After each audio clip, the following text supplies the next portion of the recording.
मुंबई बरोबरच मुंबईच्या आजूबाजूच्या शहरांमध्ये देखील मोठ्या प्रमाणावर पाऊस सुरू आहे। पालघर डहाणूमध्ये मुसळधार पाऊस आहे आणि त्यामुळे रेल्वे वाहतुकीवर परिणाम झालेला आहे। पालघरहून मुंबईकडे येणाऱ्या गाड्या रद्द करण्यात आलेल्या आहेत। पालघरमध्ये मोठ्या प्रमाणावर पाऊस झालेला आहे। गेल्या 24 तासांमध्ये डहाणू पालघरमध्ये पावसाने अक्षरशः कहर केलाय, त्यामुळे अनेक ठिकाणी पाणी शिरलंय। तर पालघर आणि बोईसरच्या रेल्वे रुळांवरती पाणी साचल्याने अनेक लोकल गाड्या रद्द झाल्यात। प्रभाकर कुडाळकर आपला प्रतिनिधी आपल्याबरोबर आहे। प्रभाकर, काय परिस्थिती आहे पालघर डहाणूमध्ये?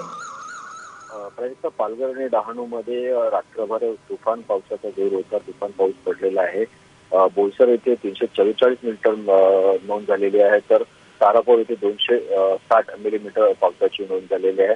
यावरून असं लक्षात येतं की किती मोठा पाऊस असेल। की MIDC आहे, बोईसर आहे, बोईसरचं सरावली गाव आहे किंवा बोईसर बेटे गाव आहे, महावीर नगर, तारापूरचं MIDC केमिकलचा भाग आहे। त्या येथेही पावसाचा जोर दिसण्यात येतं। काहींच्या घरामध्ये पाणी शिरलेलं आहे। रस्त्यावर गुडघाभर पाण्यातून जे लोकांना जावं लागतं आहे। काही ज्या शाळा होत्या त्याही थोडासा बंद करण्यात आलेल्या आहेत। या एकूण जो पावसाचा जोर आहे त्याचा परिणाम रेल्वेवरही पडलेला आहे।